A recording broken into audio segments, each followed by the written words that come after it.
In Lesson 4, Paul Foster Case makes a claim that sounds almost too obvious, and yet most people never live as if it were true. Whatever aim you hope to realize must be accomplished through some form of bodily activity. That is where he begins, and it changes the whole tone of the teaching. Occultism, in this sense, is not escape from the body. It is work through the body. Even thought itself, he says, is a bodily action. Thinking is a function of the brain just as breathing is a function of the lungs. So from the very beginning, the lesson cuts away a common illusion. The body is not secondary to the work. It is the instrument of the work. That matters because many people imagine inner development as something vague, abstract, or detached from ordinary life. Case will not allow that. What you think, say, and do depends on living processes already at work in the organism.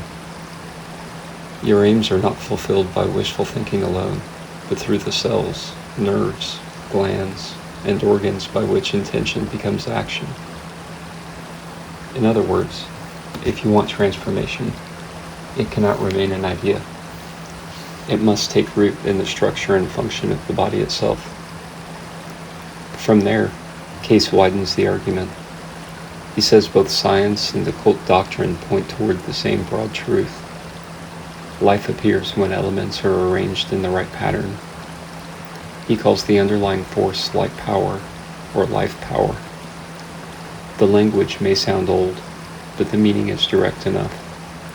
There is one living energy expressing itself through all forms, from matter to plants to animals to human beings. In us, that same power works through the body and especially through the brain, where it appears as thought, consciousness, and personality. This is one of the central ideas of the chapter. The power active in the mind is not separate from the power active in nature. What we call mind is expressed through the organism. So real training cannot stop at ideas, moods, or theories. It must include the condition of the body through which life power is being expressed. This is what gives the chapter its practical edge. The great work is not fantasy.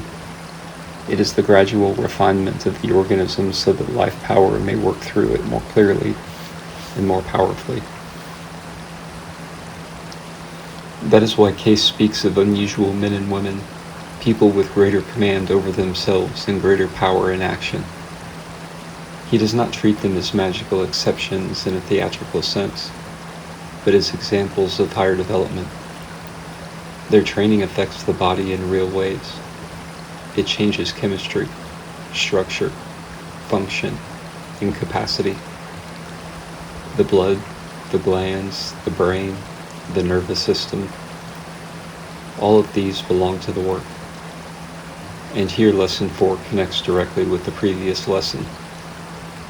If subconsciousness is the bodybuilder and amenable to suggestion, then the right suggestions can help direct the deeper processes by which the organism is changed.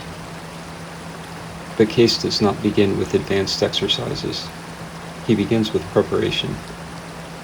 Before any serious mental work, the body must be brought into a degree of health. The first rule, he says, is cleanliness, inner as well as outer.